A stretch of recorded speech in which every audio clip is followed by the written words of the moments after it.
Hey, what is going on, everyone? Thanks for joining me. My name is Jeff D with Downfield Read. We've got our Week 11 waiver wire pickups, your additions for Week 11 in fantasy football this year in 2024, just wrapped up. Week 10 in the NFL and in fantasy football. What a weird week, by the way. I don't know if anybody else experienced this or not, but guys who shouldn't have scored, guys who should have scored, didn't score. Really odd week in fantasy football. Up is down, black is white, cats and dogs playing with each other. It's complete anarchy. But I failed in both of my big leagues. I was 6-3 coming into this week. Now I'm 6-4 in both of them. And it just came down to really two different people. In one league, if I would have started Calvin Ridley in front of DJ Moore instead, who's been a gigantic disappointment this year. Don't even get me started on that one. But if I would have started Calvin Ridley instead of DJ Moore, I would have won that league, that game by 1 point. And weirdly enough, in my other league, if I would have started George Pickens, who's he's a startable player. And going forward, you're probably going to want to put him in as well because that offense looks unstoppable. And if you look at the Pittsburgh's Steelers schedule coming up, they haven't played any division opponents yet, which means that they've got Cincinnati twice, Baltimore twice, Cleveland twice. They're going to have a hell of a matchup there. Pickens should have a lot of points at the back end of this year, especially with Russell Wilson being able to show that he can throw the ball and do it efficiently. But in that league, I should have taken out CeeDee Lamb instead of Pickens, right? And who's going to do that? Because you got to play your studs. You got to play the guys who are getting you there. Plus, my team name in that league is CeeDee's Nuts. So I got to play CD, right? So, that's some unfortunate stuff in two of those leagues, both of them 6-3, kind of on the, making the playoffs, not making the playoffs kind of a situation here. Now we're at 6-4 and it's crunch time. It's got to be a win time, right? Depending on how many regular season weeks you've got left in your fantasy football season, you've got 3 or 4 maybe weeks left before the end. So now is kind of a do or die situation. So here's what I want to do this week. We're going to go over my Friday broadcast a little bit. We'll just take bits and pieces of it, just to kind of say, I told you so, who was going to be a boom, who was going to be a bust, who your sleepers were, who panned out, who didn't pan out. And then we're going to get into that also per position here, going quarterback, running back, wide receiver, tight end, defense. We're going to get into who you should be targeting this week if you lost somebody or if you've got somebody on bye. We'll touch on a little bit of the schedules going forward for each team, just to kind of give you a heads up of, hey, if you're going to pick this guy up, might want to think about having a replacement somewhere in the mix as well. So here's what we've got. Let's get into the Week 10 situations that happened, the weird kind of anomalies that happened in Week 10. Going through the quarterbacks first, my top 3 quarterbacks for last week were Josh Allen, Jalen Hurts, and Brock Purdy, right? And you're not going to not start these guys. Maybe Brock Purdy. He's 9th or 10th overall, depending on what kind of a fantasy football format that you've got. But Josh Allen was ranked 3rd or 4th coming into Week 10 season to date. A must start for me going up against Indianapolis. You think he's going to, just tear this team apart. He only puts up somewhere between 16 and 18 points. Not bad overall. It's somewhere around 8th or 9th. But you really expected him to do a little bit more. Maybe he wasn't going to, beat the shootout that was Thursday night between Joe Burrow and Lamar Jackson. But at least you figured he was going to put up a few more points than that. Puts up somewhere between 16 and 18, above average performance, I would say. Puts him at 8th or 9th overall. And Jalen Hurts, of course, you're not going to not start him. He's somewhere around 6th in all fantasy formats, going up against Dallas, who has obviously a terrible offense at this point in time. So you just kind of figured that the Eagles were going to be on the ground more. And he puts up 25 to 30 points. So he was a must start. He finished 3rd or 4th again, depending on what format you were on. So I ding, ding, ding. I get a gold star on that one, I guess. But then the Brock Purdy situation, right? Again, another must start, 9th to 10th. Boom. Another big game, 21 to 24 points, depending on your format, ends up somewhere around 5th. So we got 2 out of the 3 out of the Jalen Hurts and Josh Allen and Brock Purdy. You can expect that to continue to happen. And your top 5 actually for the week, or your top 6, I guess, if you wanted to throw Jalen Hurts in there as well. You had the aforementioned Lamar Jackson. You had Joe Burrow in there. And then you had Kyler Murray with a comeback. I was about ready to give up on him, told my wife to give up on him, told other people maybe you want to stick him on the bench if you've got a better option. Didn't turn out that way. Kyler Murray comes back. And then out of nowhere, Derek Carr with no weapons anymore. Olave is gone and Rashid Shaheed isn't playing, and you figure they're just going to be a run first. Derek Carr was also in the top 6, but we'll get into him in a little bit as well. My must-sit individuals, I got a little bit of hate mail on this, or people calling me, not smart or whatever. I said Jaden Daniels, right? And this was kind of a gutsy move or a gutsy play for me to say, because Jaden Daniels coming into last weekend was somewhere third, fourth, again, depending on your formats there, going up against Pittsburgh. And that was the big problem, right? You always got to look at who your performers are going up against. Pittsburgh at that point in time had the 9th fewest total yards per game, 2nd fewest points per game. So I said to sit Jaden Daniels if he had another option. And sure enough, he only scored anywhere from 5.5 points to 8.5 points, which put him anywhere from 21st to 23rd overall for quarterbacks over the weekend. So that's where it pays. You got to listen. You got to pay attention to these kind of things. I also said sit Bo Nix, and Bo Nix was outside as well. So he started the weekend somewhere around 8th or 9th. Going up against Kansas City. He finished with 14 to 16 points, so not quite the definite don't play kind of a guy. If you didn't have a better option there, a lot of people don't even have Bo Nix as a player on any fantasy team, and we'll get into that too. 14 to 16 points puts him somewhere around 10th to 12th in your fantasy leagues. But those were the two big hitters for the must-sits. And then my sleepers that I suggested, they pretty much all stayed asleep, really. My first one was Sam Darnold. One of kind of a joke of a game that Minnesota-Jacksonville game was. What a defensive battle and throwing interceptions back and forth. Not a good game at all. Obviously, Jacksonville had Mac Jones in there. But regardless of that, Sam Darnold, 5.5 to 6.5 points, comes in about 24th overall for quarterbacks. Not a great week for him. I said he was a sleeper. He stayed asleep. Daniel Jones, I was playing off of what he had done the last few weeks. Not too bad, kind of your upper sleeper type of an individual. This week came out with about 10 to 12 points.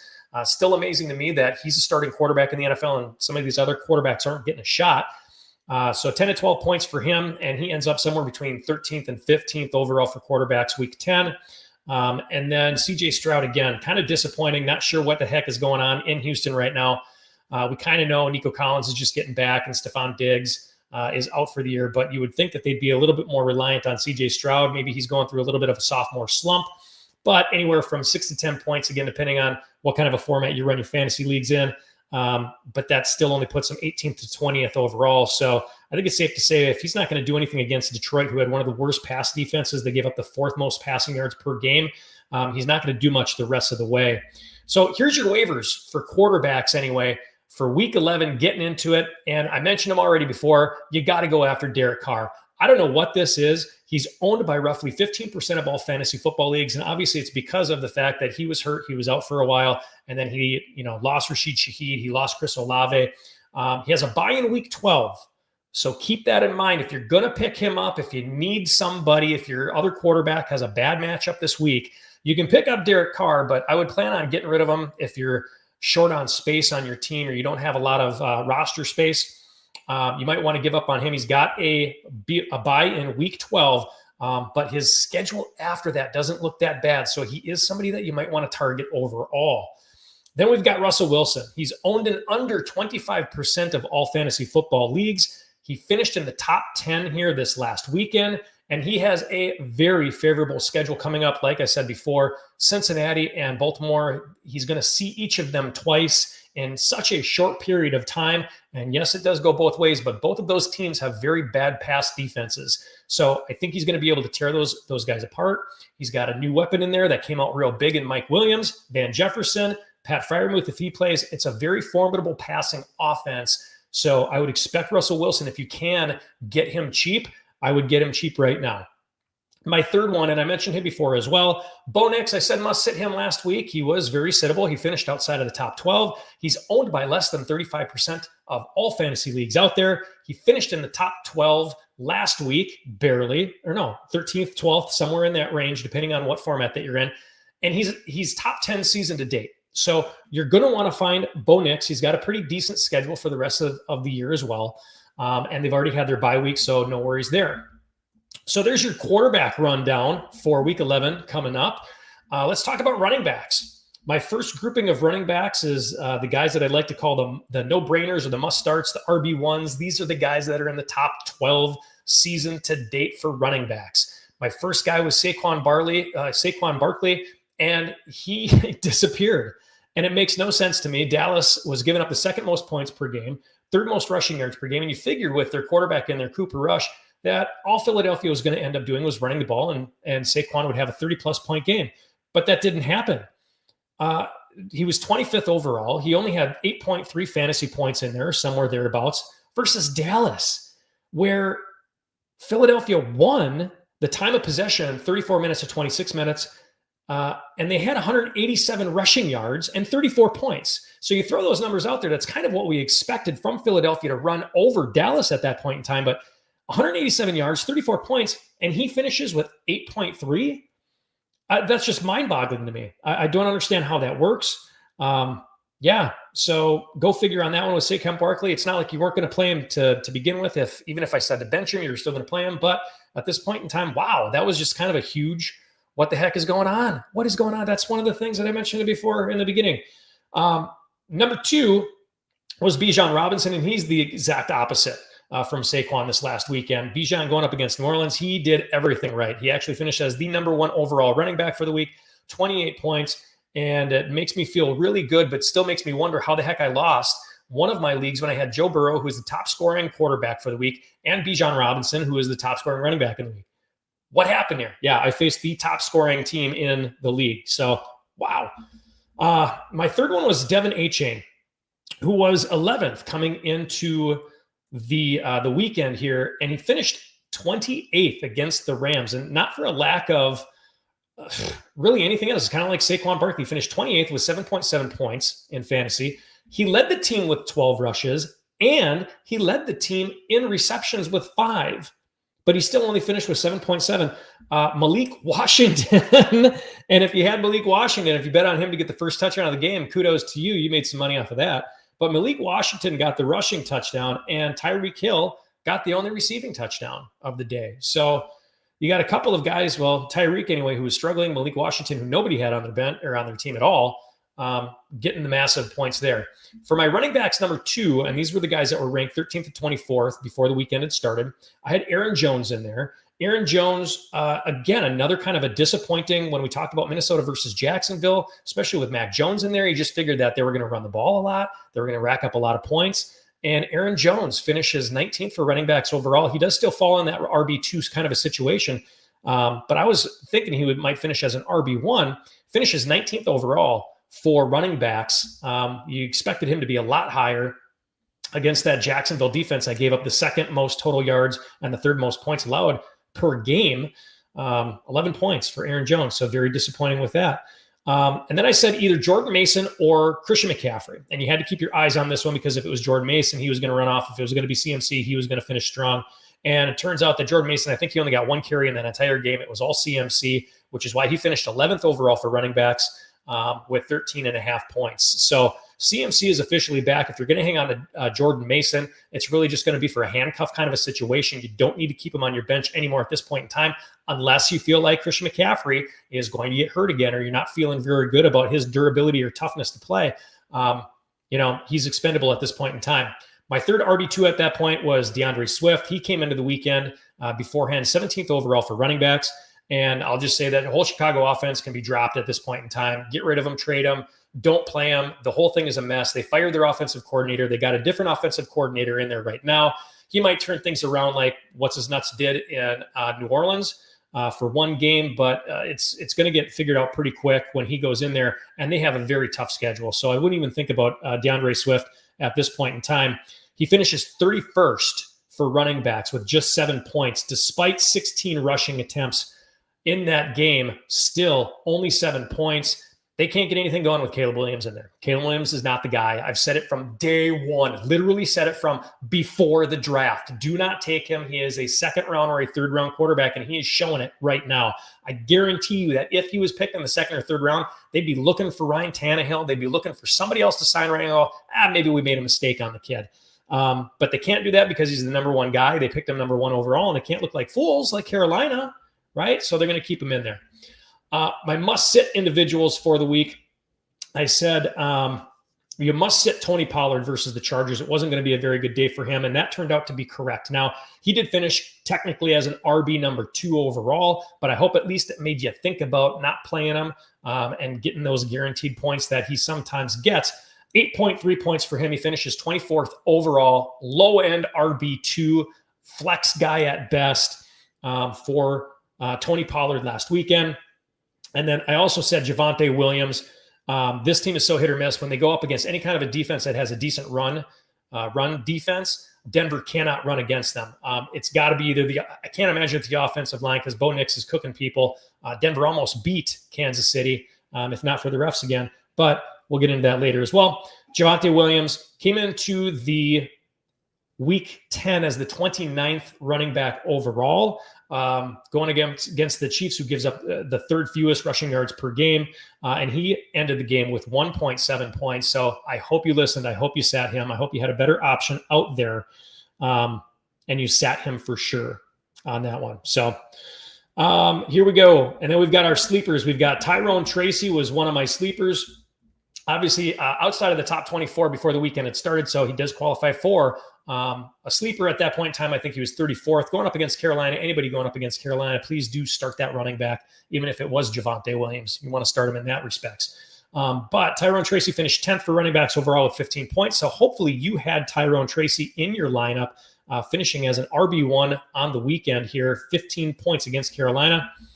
My second guy that I said was a sleeper that you'd want to start right away is Rachaad White. And Rachaad White came into the weekend at number 26th overall for running backs versus San Francisco. I didn't feel very confident in Bucky Irving, but Bucky got his as well. But talking about Rachaad White, San Fran had a mid defense, and Rachaad took advantage of it. 7th for running backs overall, better than Tyrone Tracy, believe that or not, finished with 16 points. And 7th overall. And then my third sleeper, and I thought he was really going to take off in kind of the same respect as some other teams that are losing their weapons pretty quickly here. Rico Dowdle, he came into the league. He was kind of a stretch, 33rd overall. The running game isn't great. Everybody knows it.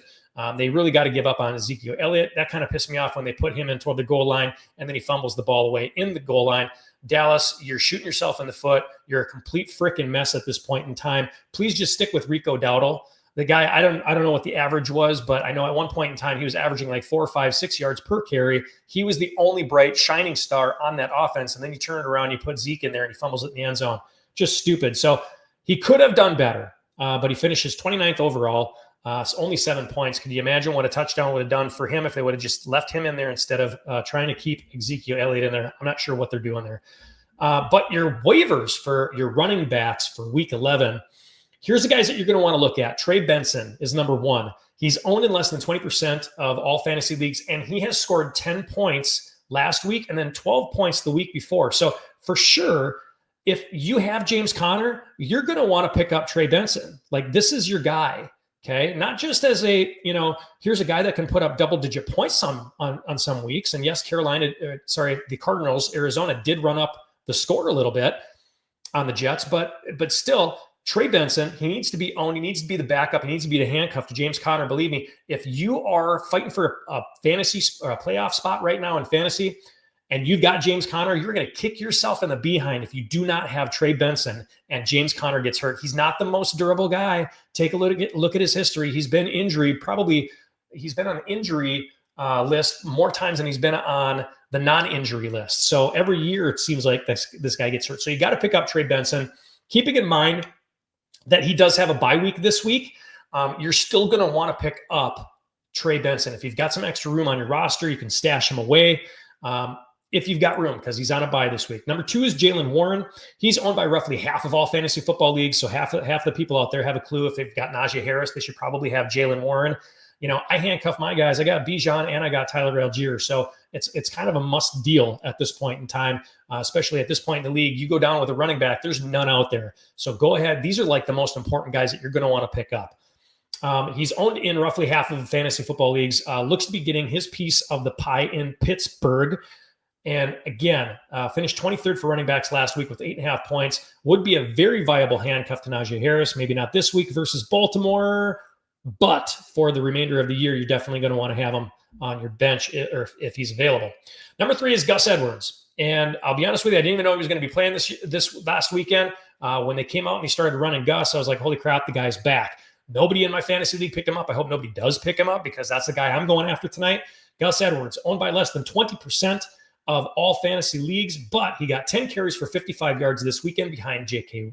Dobbins. He's going to be getting the goal line carries. I know it seems like a little bit of a mess with the running backs in the Chargers locker room right now, but Gus Edwards is going to get his. So if you need a running back, if you need a backup option in case somebody gets hurt and your handcuff is gone or whatever, I would go after Gus at this point in time. Switching over to wide receivers, I had some no-brainers here. Same kind of thing with the running backs at this point in time. My wide receiver ones, and these were the guys that were your top 12s. These were the no-brainers. And here we go with guys that just did not perform very well. Number one was Justin Jefferson versus Jacksonville. I thought he was going to have a day. Jacksonville was giving up the second most passing yards per game, the third most points allowed per game. So you have to look at the quarterback at that point in time and ask yourself, is this the Sam Darnold from the New York Jets? Is this the Sam Darnold from the Carolina Panthers? Is this the Sam Darnold that San Francisco didn't want to keep? Might be because Justin Jefferson was abysmal in this game, 33rd overall for wide receivers, only 7.5 points. Not a great day for Justin Jefferson or his people. Number two is Brian Robinson Jr. And this one was, he was going into the game a little bit banged up. 9th overall for wide receivers, going against Minnesota, who gives up the 5th most passing yards. And he figured if JJ was going to get his, they're going to have to throw the ball around to Brian Thomas Jr., even if Mac Jones was in there. But he was equally terrible. But in my defense, it was with Mac Jones, and I thought it was going to be with Trevor Lawrence. So 2.5 points for Brian Thomas Jr., and you're going to want to keep your eye on that one for sure to see if Trevor Lawrence comes back, because it is looking like Trevor Lawrence is way more valuable to this Jacksonville offense than people thought. And the same thing goes with Dak Prescott and the Dallas Cowboys. If you saw that game, it was like watching a high school team play. It was really ridiculous against Philadelphia. The third wide receiver that I said was a must start was Drake London. He came into the weekend 5th overall. And I said, if he plays, otherwise it's going to be Darnell Mooney, who is actually 12th at that point in time. So they had two people, fantasy football, that were in the top 12. He finished 15th overall with 14 points. He did play. He was the right start. So good job if you kept him in there. My wide receivers 2 came into last weekend before week 10, somewhere between 13th and 24th. And I got to be honest with you, they did equally bad. All of these guys did bad. And here's something else too that I want to say. In both of my leagues, where I was in one league, I was in first or tied for first. 3 out of the top 4 of the best teams lost. In my other league with Fantasy Turf Wars, I was 3rd, and I want to say 4 out of the top 5 in a 16-man league lost. So the guys that have been doing well the first half of this season really came out and crapped the bed. They really, really did. The teams that have been doing well, and we all thought that we were smart, and I'm going to put myself in with all those guys and gals out there that are playing fantasy football, and you were in the top of your league, you probably lost. You had like an 85% chance of losing just because all of your stars decided not to show up, or the guys who shouldn't have done anything, again, they come out and they drop bombs, and it's like, holy crap, where the hell did this guy come from? And that's where you were kind of left. Wide receiver 2, Devontae Smith was my first guy for a WR2 for a guy that's 13 to 24th. He came in 17th overall, only 2.5 points. Obviously, he was still visibly bothered by that hamstring injury, which put him on the injury list or the watch out list for last week. Maybe you shouldn't have started him if you had him in there. I can't remember if I did or not. I think he was actually one of the guys that I put into my active roster. But Devontae Smith, 2.5 points. Wow, he killed me. Khalil Shakir is another one, and he's another guy that I had on my team as well. 24th coming into the weekend at number 24 overall, and he finished with 9 points. He was 29th overall. It's still kind of respectable. It's still kind of a flex guy in there if you want to look at it that way. You better have somebody else really picking up the slack for him at that point in time. But 29th overall for wide receivers with just 9 points. So not great there. And then my third guy that I said was going to be one of the best wide receiver 2s overall, Malik Neighbors, came into this week as 14th overall, going up against Carolina, and he finishes 30th overall for wide receivers with just 8 points. So these are the guys that, if you've been relying on these individuals, they absolutely killed you. And it might be because, and I just kind of realized that now all of these guys have injury issues as well. Khalil Shakir was out or questionable over the last month a few times. Same thing with Malik Neighbors with the concussion, Devontae Smith with the hamstring issues. So maybe that's the deal. Hopefully it was just a week 10 issue and we'll get into week 11 and everything will correct itself.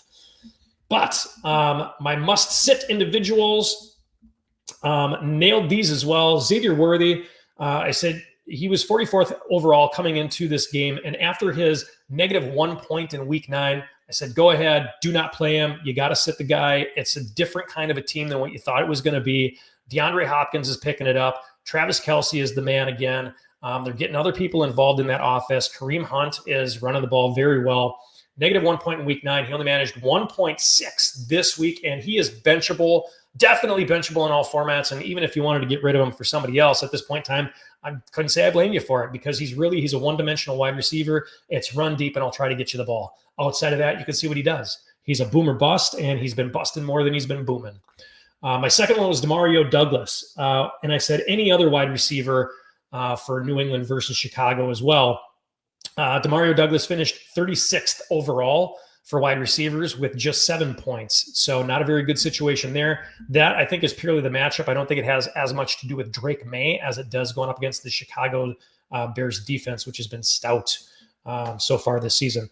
My third one killed me. And I already mentioned it. I said bench Calvin Ridley, 45th coming out in overall, going against the Los Angeles Chargers, who give up the 11th fewest passing yards, the least amount of points per game. What does he do early in that game? It's a big touchdown, and he finished 3rd overall for wide receivers last weekend with 23 points and absolutely killed me. Like I said, if I would have started him over DJ Moore, that would have been the play. And I would have won that game by literally 1 point. 1 point, I would have won. But as it is, I gave other people some bad advice too. It said, actually, I was kind of mixed on Calvin Ridley. Overall, I had told one person to play Calvin Ridley. It was over Rome Odunze. And my advice was I'd rather have a not so good wide receiver 1 with a not so good quarterback versus a not so good wide receiver 3 with a not so good quarterback. I don't know what happened to Will Levis. Maybe he picked up some smarts watching Mason Rudolph. I'm not sure. Couldn't tell you. Mason Rudolph. Yeah, that's right. So anyway, that's where you're at with Calvin Ridley. I would say must start Calvin Ridley going forward. Just keep him in there. He's a guy that can catch a lot. He can catch the big plays. He didn't have too much as far as quantity, but he did have the quality there, obviously finishing 3rd for wide receivers with 23 points. So my sleepers also not that great. I said Deebo Samuels because he was 38th overall coming into the weekend. Deebo, and there was a lot of questions on whether or not he was going to play, but Tampa Bay gives up a lot of receiving yards. Not too bad. 25th overall with 10 points. 25th, I should say, for wide receivers overall with 10 points. I was expecting a lot more. That one was one of them that hurt me as well. Usually he's up in the 18 range, so that kind of hurt. And then Tyreek Hill, I said, was a sleeper. He finished 23rd overall with 10.2 points. So a little bit better as well. And that's probably his best game of the year. I think it was at about 10 points or in that same range. He really hasn't done much more than that in any of his best games that he's had. And then my third sleeper was Tank Dell versus Detroit. Again, there should have been a lot of passing there. We kind of covered the CJ Stroud situation. I'm not sure what the problem is. Couldn't tell you, but he finishes 46th overall for wide receivers on the weekend with just 6 points, not waking up from that one. My week 11 waiver wires for wide receivers this week. Here's a blast from the past. How about Marquez Valdez-Scantling? And I had to, I can't believe how well he actually finished this week. 3 receptions this week, 109 yards, 2 touchdowns from David Carr.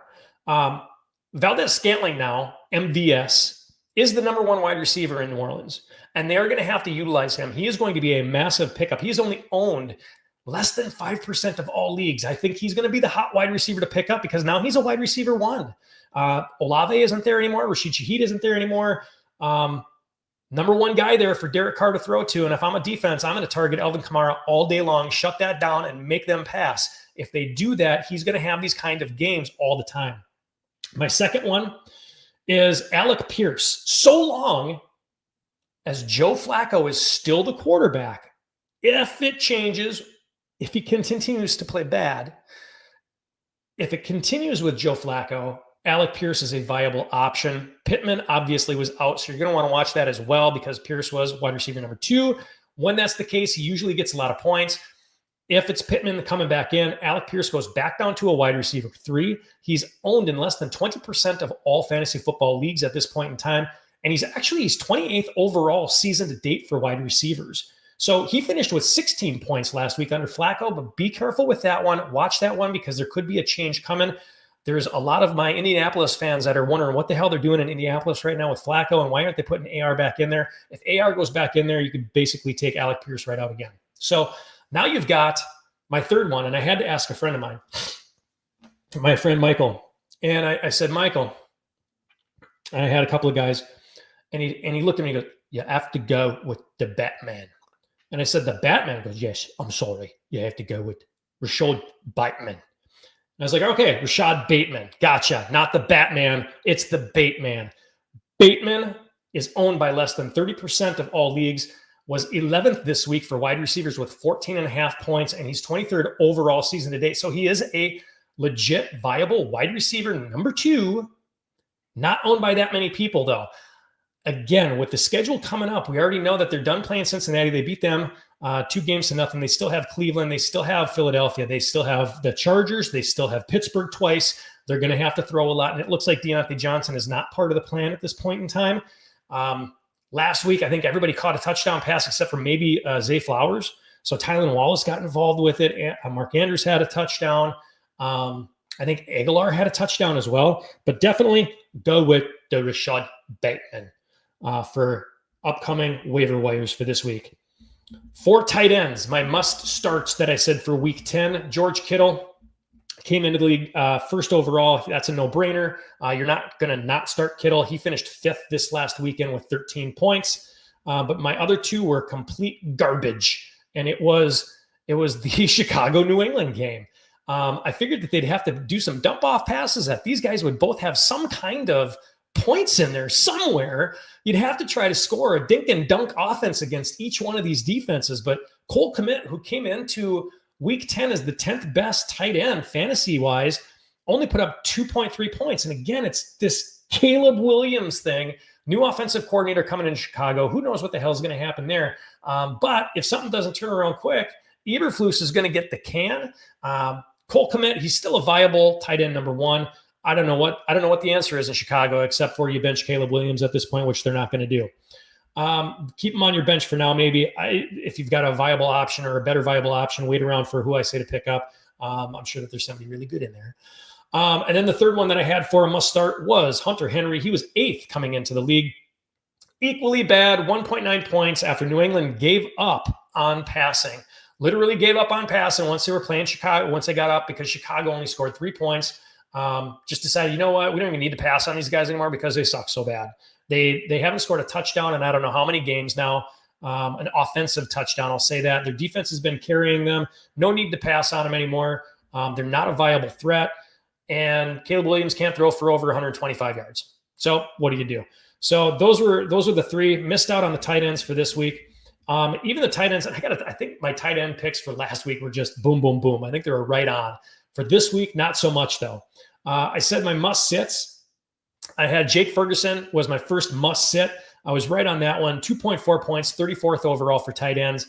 I said Trey McBride because I was losing faith in Kyler Murray. He finishes 9th overall for tight ends with 9 points. And then I said Sam Laporta. I was completely giving up on him.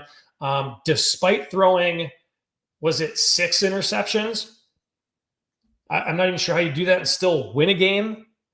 Goff found Laporta versus Houston, and Laporta finishes 3rd overall with 14 points. So there was your tight ends for this week, for who you should have started or who you should have sat, rather. I got one of them right. One was mediocre, and one was completely off. My starters were off as well. So sleepers, Jonnu Smith, and I was banking on him to put up a big game last night. This is the one that I could have done very, very well on if some of my other players would have shown up. Jonnu Smith came in 18th overall for tight ends, going up against the Rams, who gave up the 6th most passing yards Still not a fan of Tua and what he's doing there. Don't understand the offense. Obviously, they're changing it all up. Maybe Mike McDaniels is worried about losing his job. Maybe he just thinks he's become predictable, which he actually has. I can't believe Miami is still actually in the playoff run. I think after winning last night, I think they jumped back up ahead of New England. But before that game started, they were 4th in their division. Who the hell knows what's going on there? Jonnu Smith, though, tied for 16th for the weekend for tight ends with just 6 points. I said Taysom Hill. Who is he tied with? He was tied Taysom Hill, another one of my sleepers that, again, tied for 16th with Jonnu and Cade Otton, which was a shocker to me as well, again, with just 6 points. My third sleeper actually woke up. I said Dallas Goedert because you've got Devonta Smith coming back. You got AJ coming back. It's going to be a bloodbath. They're going to score at will, and they did. So I predicted that part of it right. Philadelphia was going to score and score and score and not give a crap about how bad Dallas was. They did. Dallas Goedert, 7th overall with 9.5 points. One of the guys that you hopefully put in place of one of your other worst matchup tight ends for the weekend. As far as defenses go, my must-start defenses were the Chargers versus the Titans, and they finished tied for 10th with 9 points. Chicago, again, should have done much better against the Patriots. They tied for 19th with just 5 points. And then my third must-start was the LA Rams, 14th overall with just 7 points. So defenses were hard to come by as well. Must-sits, I had the Steelers in there to must-sit, and that was definitely a must-sit in that game. They were tied for 19th with just 5 points. I said you must sit Houston. Unfortunately, they were tied for 7th.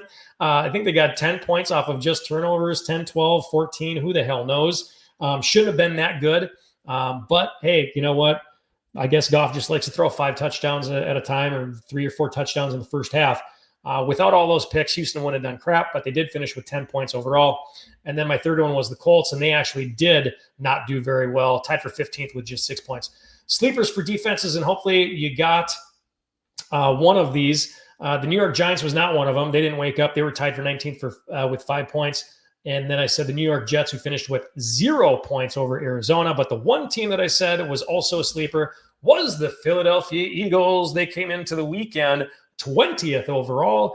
Eagles, Eagles, let's go, fly. Philadelphia finished first with 21 points. If you picked them up and you started them, you're probably patting yourself on the back for that one. Waivers for defenses this week, who you're going to want to target.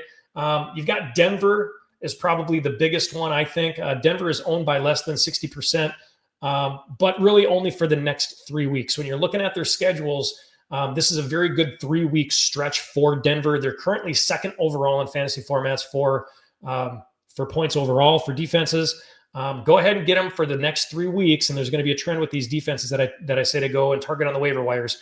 Go ahead and get this guy or get this team, this defense for the next 3 weeks, but only for the next 3 weeks. If you look at their schedule after that, you're going to want to have some kind of a contingency plan because you're going to shoot yourself in the foot come playoff times if you are sticking with Denver. Second one, same kind of a scenario. I said Detroit. Detroit is owned by less than 65%, but again, only for the next 3 weeks. I cannot emphasize this enough. Detroit is currently 8th season to date as far as defenses go. And then Houston. Houston is owned by less than half of all leagues, but again, only for the next 3 weeks. All of these defenses, when you get a defense, it's not for the entire year. You're not going to be pitching shutouts all the time. This isn't the 2000 Ravens defense, okay? For the next 3 weeks, they've got very favorable matchups, but come playoff time, all 3 of these squads should be dropped. So that's your waiver wires for week 11. Hope you enjoyed this one. Good luck. And as always, go ahead and look me up and answer most of my questions on X. So go on to X, ask any kind of fantasy football questions you want. I'm right more times than I'm wrong. And I usually have the analytics and the statistics and the behind the scenes and all that kind of fun stuff to go along with it. There's knowledge. It's not just a whole lot of guessing that's going on. I know what I'm talking about. Go on to X and follow there. If you want to follow on Facebook, I'm also there. YouTube, definitely follow along with this channel so you don't miss a thing. Coming on at different times. It's not always the same regular time frame, but I do love to come on and get some questions answered for everybody. Hit me up on X. Otherwise, follow me on Facebook, YouTube, IG, Spotify, and wherever fine goods are sold. Just kidding. I don't sell any fine goods yet until I get some more followers on here, and then I can advertise, and then I can make money, and then I can make some more shirts and hats and all that kind of fun stuff. And you guys can all have a piece. We'll run some contests. So follow, share, like, all that good stuff. Until next time, good luck. Follow me on Friday. Friday's the big fantasy football time. And I think that Sean from Yard Barker and Total Apex Sports is coming on with me again as my co-host. So definitely follow along, and we'll get all of your questions answered. 2 p.m. Central Time on Friday, Fantasy Football Friday. Let's have some fun on that day. Until then, thanks for watching. Thanks for joining, and we'll see you soon.